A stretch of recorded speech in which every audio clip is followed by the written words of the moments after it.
نبی اکرم صلی اللہ تعالی علیہ وسلم سے حضرت ابو ذر رضی اللہ تعالی عنہ نے پوچھا تھا، مسند امام احمد بن حنبل میں روایت موجود ہے، پوچھا تھا یا رسول اللہ صلی اللہ تعالی علیہ وسلم کون سا صدقہ افضل ہے؟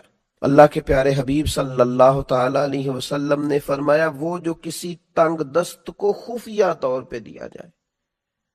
بندہ تنگ دست ہے، مجبور ہے، ضرورت مند ہے، لیکن اسے چھپا کر دیا جائے تو یہ سب سے افضل صدقہ ہے۔ مسند احمد میں بھی اور طبرانی میں بھی یہ روایت موجود ہے۔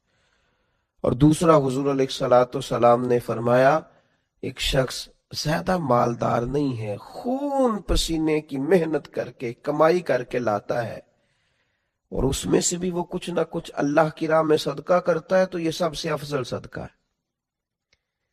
یہ بھی سب سے افضل صدقہ ہے اگر وہ کسی کو دیتا ہے، لیکن خفیہ طور پر تھوڑا سا چھپا کر، لوگوں کی عزت کا خیال کر کے۔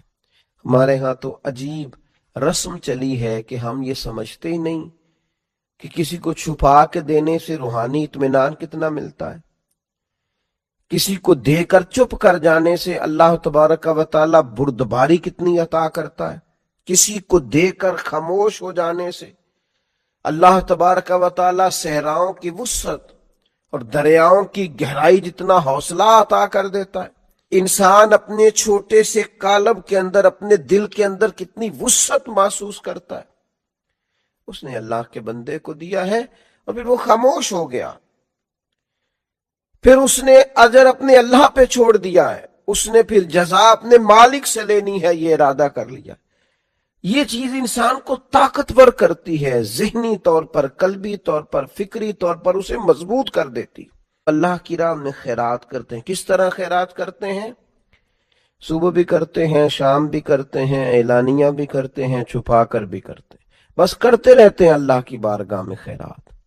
اللہ تبارک و تعالی ان لوگوں کے خوف، ان لوگوں کے حزن، ان کے غم، ان کے ڈر نکال دیتا ہے، انہیں ذہنی آسودگی اور قلبی اطمینان حاصل ہوتا ہے۔ اپنی زندگی میں یہ لوگ خوبصورتی کے ساتھ وقت گزارتے ہیں، اطمینان کے ساتھ وقت گزارتے ہیں، انشراح صدر ان لوگوں کو اللہ تعالیٰ عطا کرتا ہے۔ یقیناً اس آیہ کریمہ میں بیان فرمایا کہ اعلانیہ صدقہ کرتا ہے اگر کوئی شخص تو وہ کر سکتا ہے، اور مفسرین نے تصریح فرمائی ہے کہ اگر آپ اس طرح صدقہ کرتے ہیں کہ آپ کو دیکھ کر کسی اور کو بھی رغبت ہوگی تو اس نیت کے ساتھ، اخلاص کے ساتھ کہ دے تو اللہ کی رضا کے لیے رہیں، لیکن مقصود یہ ہے کہ آپ دیتے ہیں تو کسی اور کی بھی توجہ ہوگی، تو اعلانیہ دینا اس صورت میں درست ہے۔ لیکن زیادہ فضیلت کیا ہے، زیادہ عظمت کیا ہے کہ سیدھے ہاتھ سے دیا جائے اور دوسرے کو پتہ نہ چلے۔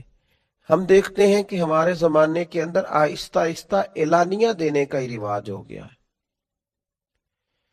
ہمارے زمانے کے اندر دینا اور بتلانا اور اس کا اظہار کرنا اور اس کا ذکر کرنا اور اس کی خبر دینا اور اس کی اطلاع دینا اور کوشش کرنا کہ لوگوں کو لائنوں میں لگایا جائے اور لوگوں کو ایسی جگہوں پہ بٹھا کے دیا جائے جہاں وہ آتے جاتے لوگ ان کو دیکھیں، نظر آئیں، یہ چیز بڑھتی ہی چلی جا رہی۔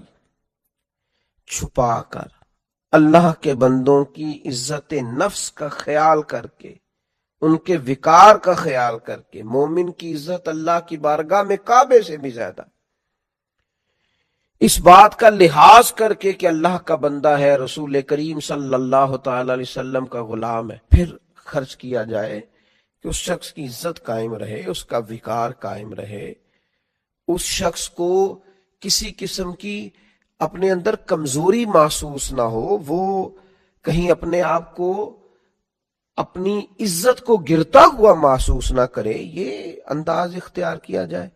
آپ دیکھیے یہ حدیث بھی مسند احمد میں اور ترمذی میں حضرت انس بن مالک رضی اللہ تعالیٰ عنہ سے مروی ہے، نبی اکرم صلی اللہ تعالیٰ علیہ وسلم نے ارشاد فرمایا کہ اللہ تعالیٰ نے زمین پیدا کی تو وہ ہلنے لگی، اللہ تبارک و تعالیٰ نے پہاڑ پیدا کیے اور پہاڑوں کو زمین پہ رکھ دیا تو زمین ٹھہر گئی، فرشتوں کو پہاڑوں کی شدت اور قوت پر تعجب ہوا کہ اتنی طاقتور چیز ہے پہاڑ، تو انہوں نے عرض کیا ہمارے پروردگار کیا تیری مخلوق میں پہاڑوں سے بھی کوئی طاقتور چیز موجود ہے؟ تو اللہ تعالیٰ نے لوہے کو پیدا کر دیا، پہاڑوں کو کاٹ ڈالتا ہے۔ پھر متعجب ہوئے فرشتے، اے اللہ اس سے بھی کوئی طاقتور چیز ہے؟ اللہ تعالیٰ نے آگ کو پیدا کیا جو لوہے کو پگھلانے لگی۔ پھر فرشتوں نے پوچھا اے مالک اس سے بھی زیادہ کوئی طاقتور چیز ہے؟ اللہ تبارک و تعالیٰ نے پھر پانی کو پیدا کیا جو آگ کو بجھانے لگا۔ مالک اس سے بھی کوئی طاقتور چیز ہے؟ تو اللہ تبارک و تعالیٰ نے پھر ہوا کو پیدا کیا۔ تو فرشتے عرض کرنے لگے مالک اس سے بھی کوئی طاقتور چیز ہے؟ تو اللہ تبارک و تعالیٰ نے ارشاد فرمایا ہاں ہے۔ کون ہے؟ تو فرمایا وہ انسان جو دائیں ہاتھ سے صدقہ دیتا ہے اور بائیں کو خبر نہیں ہوتی، بڑا طاقتور ہے، یہ پہاڑوں سے طاقتور ہے، لوہے سے، آگ سے، پانی سے، ہوا سے طاقتور، یہ مضبوط ہو جاتا ہے اگر چھپا کے صدقہ دیتا۔ اگر اللہ کے بندوں کو دے کے پھر یہ چھپاتا ہے، پردہ ڈالتا ہے اور اپنا اجر اپنے اللہ سے لینا چاہتا ہے تو یہ طاقتور ہے۔ آپ سخی ہیں لیکن اگر طاقتور سخی بننا چاہتے ہیں، آپ اللہ کے بندوں سے نیکی کرتے ہیں، آپ اللہ کی مخلوق کے خیر خواہ ہیں، لیکن اگر طاقتور خیر خواہ بننا چاہتے ہیں، آپ درد دل رکھتے ہیں لیکن اگر طاقتور درد دل والے بننا چاہتے ہیں، اللہ کے حبیب علیہ السلام نے نسخہ ارشاد فرمایا ہے نا، پھر چھپا کے صدقہ کریں، پھر اللہ کے بندوں کو دیں، لیکن یہ تصویر سازی، یہ فوٹو بازی، یہ لائنیں، یہ سڑکوں کے اجتماع، یہ چیزیں، ان سے تھوڑا سا اپنے آپ کو بچائیں، تھوڑا سا پیچھے ہٹیں۔ اب تو جس چیز میں نام نہیں ہوتا لوگوں کو لگتا ہے کام ہی نہیں ہوا، تو اس لیے سب سے زیادہ طاقتور وہ مومن ہے اور سب سے زیادہ خوبصورت وہ شخص ہے جو صدقے کو چھپا کے دیتا ہے، اور دنیا میں وہ طاقتور ہو جاتا ہے، اور آخرت میں نبی پاک علیہ السلام نے 7 ایسے لوگ بیان فرمائے جنہیں اللہ تبارک و تعالی قیامت کے دن اپنے عرش کا سایہ عطا کرے گا، جب اس سائے کے علاوہ سایہ کوئی نہیں ہوگا۔ ان میں بھی حضور نے فرمایا کہ وہ شخص ہے جو دائیں ہاتھ سے صدقہ دیتا ہے اور بائیں کو خبر نہیں ہوتی۔ لوگ اس مال کی محبت میں مبتلا ہو کر خونی رشتوں تک کو بھول جاتے، تو اگر محبت کو صحیح رستہ نہ ملا، یہ محبت الہی اور محبت رسول صلی اللہ تعالی علیہ وسلم کے خوبصورت عنوانات کی عادی نہ ہوئی، تو پھر یاد رکھیے گا کہ مال کی محبت تو پورے طور پر اجاڑ دے گی، اندر کو تباہ کر دے گی۔ ایک دوسری محبت بڑا نقصان کرتی ہے، وہ ہے شہرت کی محبت۔ میں چاہا جاؤں، میری شہرت ہو جائے، لوگ مجھے جانیں، کوئی ایسا طریقہ اپناؤں جس کی وجہ سے دنیا کے اندر فیمس ہو جاؤں، لوگ میرا نام لینے لگے۔ آپ یقین کریں سوشل میڈیا کے اوپر بڑے بڑے وزادار، بڑے بڑے باریش لوگ، بڑے بڑے اچھے اور اچھی قد و قامت اور اچھا نام رکھنے والے لوگ فقط مشہور ہونے کے لیے وہ حرکتیں کرتے پھرتے ہیں کہ کوئی بھی سنجیدہ آدمی دیکھے تو شرم سے اس کی نظر جھک جاتی۔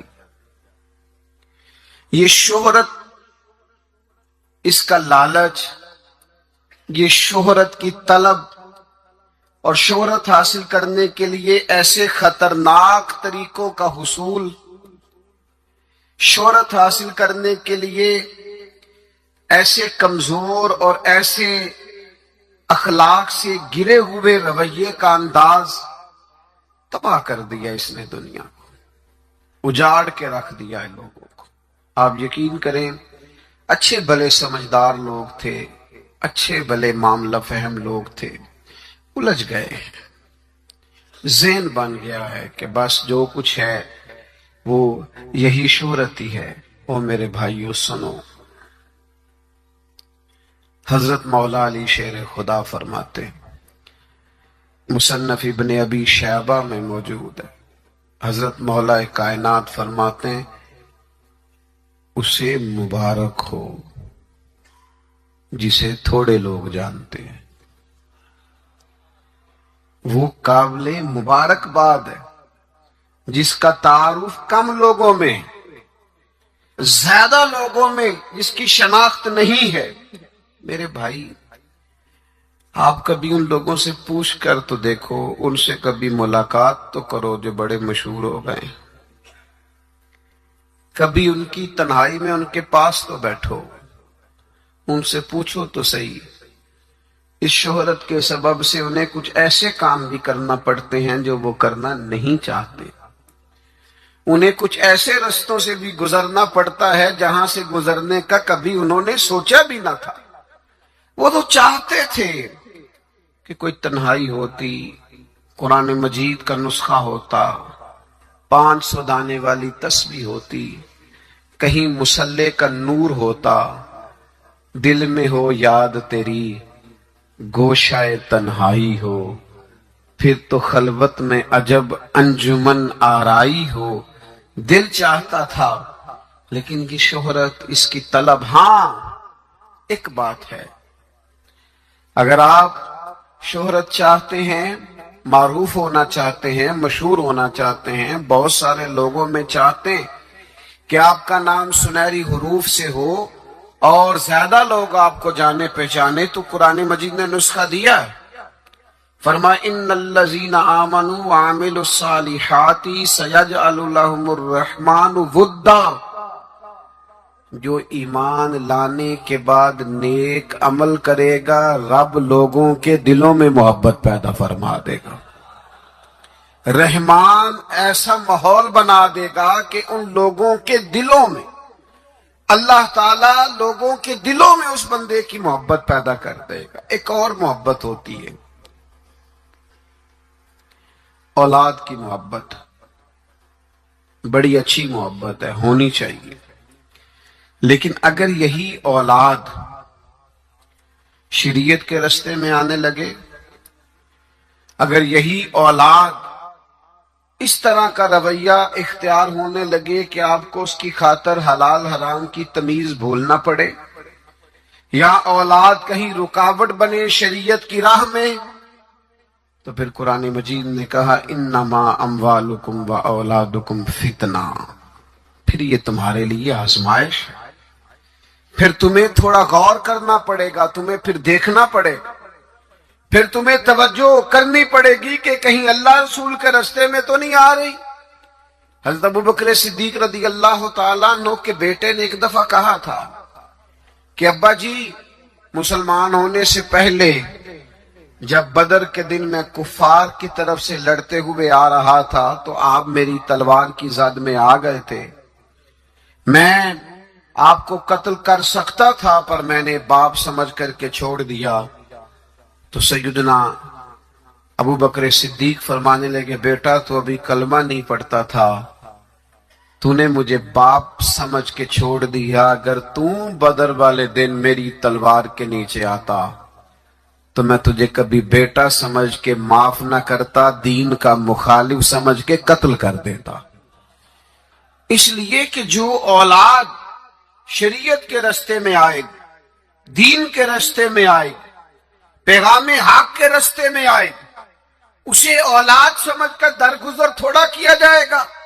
میرے عزیزو، وطن کی محبت بھی کبھی غالب آتی ہے، علاقے کی محبت بھی کبھی غالب آتی ہے۔ انسان جہاں پیدا ہوتا ہے، جہاں جوان ہوتا ہے، جہاں وقت گزارتا ہے، جہاں اس کے احباب ہوتے ہیں، جہاں اس کی دوستیاں ہوتی ہیں، جہاں اس کے تعلقات ہوتے ہیں، وہ محبت بھی کبھی غالب آتی ہے۔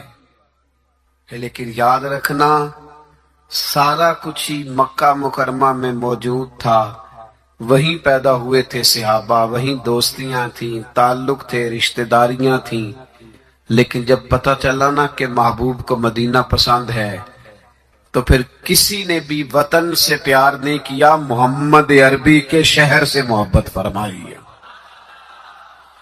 آپ ان ساری محبتوں کو گنتے جائیں، وہ دولت کی ہو، وہ شہرت کی ہو، وہ اقتدار کی ہو، وہ اولاد کی ہو، وہ محبت آپ کے لیے وطن کی محبت ہو، یہ ساری محبتیں قربان کی جائیں گی، لیکن اگر کسی محبت کو حاصل کیا جائے گا تو وہ اللہ رسول کی محبت ہے۔ میں آپ کی خدمت میں عرض کروں، وہ محبت کس طرح حاصل کرنی ہے؟ دل و جان سے نہ رب رسول کا ہر فیصلہ قبول کرنا ہے۔ یہ ذرا غور کیجئے گا، یہ تھوڑا سمجھنے والا عنوان ہے۔ آپ اپنی قلب سے، روح سے، دل سے پوچھیں کہ مجھے پیار ہے نبی پاک سے۔ وہ داتا صاحب نے ایک مقام پہ لکھا ہے، جس سے محبت ہو اس پر غصہ نہیں آتا، جس سے محبت ہو اس کی طرف سفر کریں تو رستہ مشکل نہیں لگتا، جس سے محبت ہو وہ کوئی حکم دے تو وہ حکم پورا کرنے میں انسان کوئی رکاوٹ محسوس نہیں کرتا۔ یہ جو محبت ہوتی ہے نا، محبت یہ رستے آسان کر دیتی ہے، حکم ماننا آسان کر دیتی ہے۔ محبوب کچھ بھی کہہ دے، کسی وقت بھی کہہ دے، کسی رنگ میں بھی کہہ دے، کسی حال میں بھی کہہ دے۔ تو محبت ایک ایسی چیز ہے جو انسان کو اتنا خوبصورت بنا دیتی ہے کہ کمال ہو جاتا ہے۔ جب ایک انصاری نے نا نبی کریم علیہ السلام کا فیصلہ پورے طور پر نہیں نہ مانا، حضور نے ایک فیصلہ کیا، ایک انصاری تھے تو انہوں نے وہ فیصلہ پورے طور پر تسلیم نہیں کیا۔ اللہ تعالیٰ نے نا قرآن مجید میں ایک انوکھا انداز اختیار کیا، اور اس انداز کی قرآن مجید میں یہ واحد آیت ہے۔ اللہ کریم نے ارشاد فرمایا، فلا وربک، محبوب مجھے تیرے رب کی قسم۔ اللہ کرے آپ کو سمجھ آئی ہو، قرآن مجید کی لذت آئی ہو۔ ذرا یہ انداز دیکھیے، یہ نہیں فرمایا کہ مجھے میری قسم ہو یا تیری قسم ہو، فلا وربک، محبوب مجھے تیرے رب کی قسم۔ رب آکھے اے سونے محبوبہ، تیرے 100 ناز اٹھے نہ ہاں، لوکی میریاں قسماں چاندے نے، میں تیریاں قسماں چاہنا ہاں۔ فلا وربک، محبوب مجھے تیرے رب کی قسم، لا یؤمنون حتی یحکموک فیما شجر بینہم، محبوب یہ اتنی دیر تک مومن نہیں ہو سکتے جب کہ ہر معاملے میں تیرا فیصلہ قبول نہ کریں، اور پھر کیا کریں؟ ثم لا یجدوا فی انفسہم حرجا مما قضیت ویسلموا تسلیما، اور پھر اپنے دل میں اس فیصلے کے بارے میں ذرا سا بوجھ بھی محسوس نہ کریں، پورے طور پر اپنی گردن جھکا دے محبوب تیرے فیصلوں پر۔ جب تک یہ والا رویہ اختیار نہیں نہ کرتے کہ تیرا ہر فیصلہ قبول ہو، تیری ہر بات قبول ہو، تیرا ہر رنگ قبول ہو، جب تک یہ تسلیم نہیں کرتے اتنی دیر تک رب ان کا ایمان قبول نہیں فرماتا، جب تک پورے طور پر قبول نہیں نہ ہوتے فیصلے۔ اچھا، میں آپ کی خدمت میں ایک بات عرض کروں،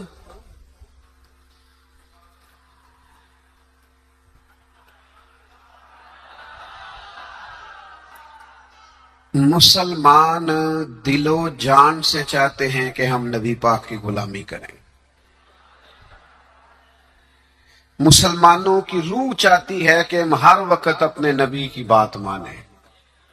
میں نے ایسے لوگوں کو دیکھا ہے جو بظاہر دین سے بڑے دور نظر آتے، جن کے بارے میں لوگوں کا خیال ہے کہ شاید بڑے گناہگار ہیں، نوجوان ہیں، دنیا دار ہیں، کچھ ایسے محکموں سے وابستہ ہیں جن کے بارے میں بعض اوقات بعض لوگ خیال کرتے ہیں کہ شاید یہ بالکل دین سے دور ہے۔ لیکن میں نے ہر قسم کے لوگوں میں وقت گزارا ہے، نوجوانوں کے ساتھ سفر کیے ہیں، ان کے بیچ بیٹھ کر ٹائم گزارا ہے، میں آپ کو سچ کہتا ہوں، تجربے کے بعد کہتا ہوں، سمجھ بوجھ کے کہتا ہوں، کلین شیو والے نوجوانوں کی آنکھوں میں حضور کی محبت کے لیے آئے ہوئے آنسو دیکھ کے کہتا ہوں، چڑھتی جوانیاں جو مدینے کے لیے تڑپتی ہیں، ان جوانیوں کے دامن سے پھوٹنے والی ضیائیں دیکھ کر کہتا ہوں، چاہتے ہیں مسلمان حضور کی غلامی کریں، صرف مسئلہ پتہ کتنا ہے، بارش کا پہلا قطرہ نہیں بنتے، قدم نہیں اٹھاتے، فیصلہ نہیں کرتے، اپنے اندر وہ جو ولولہ ہے، وہ جو شوق ہے، اس کو نہ عملی جامہ نہیں پہناتے۔ آپ کے اندر تڑپ ہے، بس آپ شروع کریں، چھوڑیں آپ کسی سے پوچھنا کیوں ہے، بس شروع کر دیں درود و سلام پڑھنا، چھوڑیں ماحول کو کیا دیکھنا ہے۔ اگر آپ کو پتہ چل گیا ہے کہ محبوب کو داڑھی والا چہرہ پسند ہے تو پھر کسی کو پسند ہو نہ ہو، رنگے چمن پسند نہ پھولوں کی بو پسند، ہم کو ہے وہ پسند جسے آئے تو پسند۔ پھر فیصلہ کریں، پھر توجہ کریں۔ نبی پاک علیہ الصلوۃ والسلام کبھی اشارتاً بھی کوئی بات کرتے نا۔ اچھا، میں بہت سارے صوفیاء کو جب پڑھتا ہوں نا، اور بالخصوص عاشقوں کی داستانیں پڑھتا ہوں، تو جو رنگ عاشقوں نے پیش کیا ہے نا، وہ کسی اور کے بس کی بات ہی نہیں۔ یہ جو عشاق ہوتے ہیں نا، عشاق، ان کے نا ذرا انداز ہی تھوڑے نرالے ہوتے ہیں، الٹی ہی چال چلتے ہیں دیوان گانے عشق، یہ آنکھوں کو بند کرتے ہیں پر دیدار کے لیے، الٹی ہی چال چلتے ہیں دیوان گانے عشق، آنکھوں کو بند کرتے ہیں پر کس کے لیے؟ دیدار کے لیے۔ باقی ایک پنجابی شاعر نے بھی کہا ہے، میرا کوئی ضروری نہیں آپ سارے شعراء سے اتفاق ہی کریں، لیکن اس نے کہا ہے عقل اتنی بری چیز نہیں، پر اس نے کہا ہے عشق دے چلے ہی نمبر لے گئے۔ میں نے نہیں کہا، کسی کی بات سنا رہا ہوں، وہ کہتا ہے عشق دے چلے ہی نمبر لے گئے، عقل منداں تے ایویں ہی، عقل منداں تے ایویں ہی عمراں گالیاں، عشق دے چلے ہی وہ نمبر لے گئے۔ اور اقبال بھی کہتے ہیں بے خطر کود پڑا آتش نمرود میں عشق، اتنی بڑی آگ، اوپر سے پرندہ بھی گرے تو جل جائے، لیکن جناب ابراہیم نے 1 منٹ نہیں لگایا سوچنے پر، بے خطر کود پڑا آتش نمرود میں عشق، عقل تھی محو تماشائے لبے بام ابھی، اور پختہ ہوتی ہے اگر مصلحت اندیش و عقل، عشق ہو مصلحت اندیش تو ہے خام ابھی۔ سوچ سمجھ کے چلے نا، عقل تو پختہ ہوتی ہے، پکی ہوتی ہے، تو عشق سوچ سمجھ کے چلے تو ابھی کچا ہے، عشق سوچ سمجھ کے فیصلہ کرے تو ابھی پلپلا ہے، ابھی رستے میں ہے۔ عقل آخدی چگے نو سام کے رکھ، اپنا آپ سمیٹنا چاہیے، تے عشق آخدہ چگے دا کی کرنا ہے، چگا بال کے سیکنا چاہیے۔ یہ جو لوگ ہوتے ہیں نا محبت والے، ان کے نرالے انداز ہوتے ہیں۔ حضرت جناب سیدنا عبداللہ ابن رواحہ رضی اللہ تعالیٰ عنہ جمعہ پڑھنے آئے مسجد نبوی میں، حضور نے کسی صحابی سے فرمایا بیٹھ جاؤ۔ یہ دوران گفتگو کبھی کبھی نظم و ضبط ٹھیک کرنے کے لیے کسی کو متوجہ کرنا پڑتا ہے، کبھی کبھی میں بھی پیار سے کہہ دیتا ہوں موبائل والے بھائی، یہ کہنا پڑ جاتا ہے، پھر کسی دفعہ اثر بھی ہوتا ہے کہ یار کوئی مطلب ناراض ہی نہ ہو جائے، یہ کہنا پڑ جاتا ہے۔ تو اب میں تو اس لیے کہتا ہوں کہ موبائل والے بھائی کہوں گا تو کوئی ناراض نہیں ہوگا، اس لیے کہ سارے موبائل والے بھائی کے، اس میں ناراضگی والی یہ کسے باشد ہے۔ سارے ہی موبائل والے بھائی ہیں، کوئی انشاءاللہ بگڑے گا. بہرحال آپ توجہ کریں میری بات پر. تو کبھی کبھی نظم و ضبط ٹھیک کرنے کے لیے کہنا پڑتا ہے. تو حضور نے فرمایا بیٹھ جاؤ. کہہ دیا کسی کو. حضرت عبداللہ بن رواحہ رضی اللہ تعالیٰ عنہ مسجد نبی شریف کے دروازے پہ تھے، ان کے کانوں میں آواز گئی، وہیں بیٹھ گئے.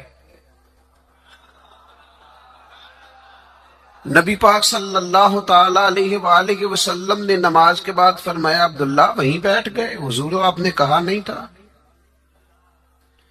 تو جو نبی پاک علیہ السلام نے اس پر تبصرہ کیا ہے نا، اسے ابن حجر اسقلانی نے لکھا ہے، حضور نے کسی سے کہا بیٹھ جاؤ، حضور نے کسی سے کہا بیٹھ جاؤ، پر محبت رسول کا عالم دیکھو. حضرت عبداللہ ابن رواحہ دروازے پر بیٹھ گئے، چونکہ حضور نے نام نہیں نہ لیا، وہ وہیں بیٹھ گئے. تو حضور علیہ الصلوۃ والسلام نے کیا تبصرہ کیا؟ اللہ کے محبوب فرمانے لگے اللہ تعالی تمہاری اللہ رسول کی فرما برداری کی ہرس میں اللہ اور اضافہ کر دے. یہ جو تمہارے اندر ہرس ہے نا کہ میں نے رب رسول کی فرما برداری کرنی ہے، عبداللہ میری دعا ہے اللہ اس ہرس میں اضافہ کر دے. ہرس بڑے ہیں، انسان بڑی چیزوں کا حریص ہے، پر حضور فرما رہے ہیں میرے صحابہ رب رسول کی فرما برداری کے حریص ہیں. یہ ہرس کرتے ہیں کہ زیادہ سے زیادہ غلامی ہو، زیادہ سے زیادہ فرما برداری کریں، زیادہ سے زیادہ محبوب کے نقش قدم چلیں. میرے دوستو اسی طرح ایک صحابی اور تھے، حضور نے فرمایا بیٹھ جا، تو مسجد کے باہر ہی بیٹھ گئے. ان کا نام تھا آس. تو حضور نے فرمایا کہاں تھے بھائی، نماز میں نظر نہیں آئے. یا رسول اللہ وہ آپ نے فرمایا نہیں تھا بیٹھ جاؤ.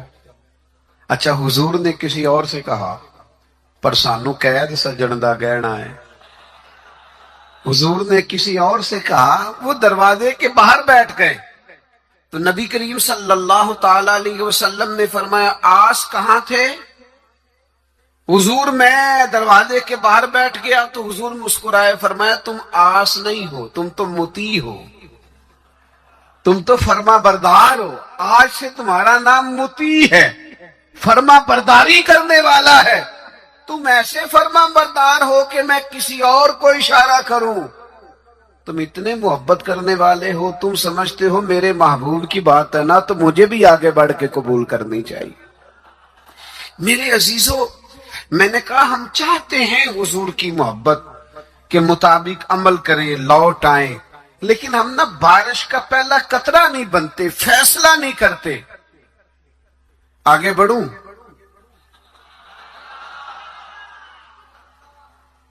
ہمارے ضمیر جاگ گئے ہیں، پتہ ہمیں چل گیا ہے کہ حال نہ جمہوریت، نہ ڈکٹیٹرشپ، نہ صدارتی نظام، نہ فلانا نظام. پتہ ہمیں چل گیا ہے کہ جینے کی طرف دیکھ، نہ مرنے کی طرف دیکھ. جب چوٹ لگے دل پر تو مدینے کی طرف دیکھ. پتہ ہمیں چل گیا ہے کہ نجات حضور کے قدموں میں ہے. سمجھ ہمیں آ گئی ہے کہ نجات نبی پاک کے قدموں میں ہے. لیکن ہم پتہ کیا کرتے ہیں، ہم نہ وہی الجھے رہتے ہیں، بات کو سمجھتے نہیں، آگے بڑھتے نہیں. ضمیر جاگ گیا ہے، فیصلہ نہیں کرتے. چلو پورے ملک میں تو دین نافذ ہوگا، انشاءاللہ ہوگا.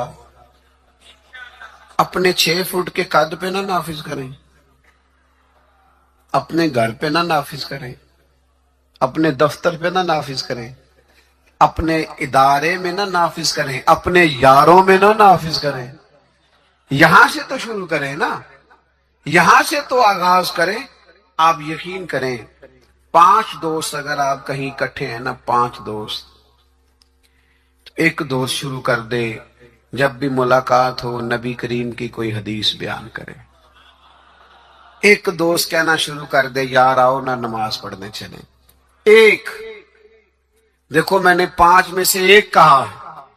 ایک کہنا شروع کر دے یار بس آپ جھوٹ نہیں بولنا یار، بس بڑا ہو. ایک صرف ان میں سے پیغام دے کہ نہیں یار دھوکہ دہی نہیں کرنی.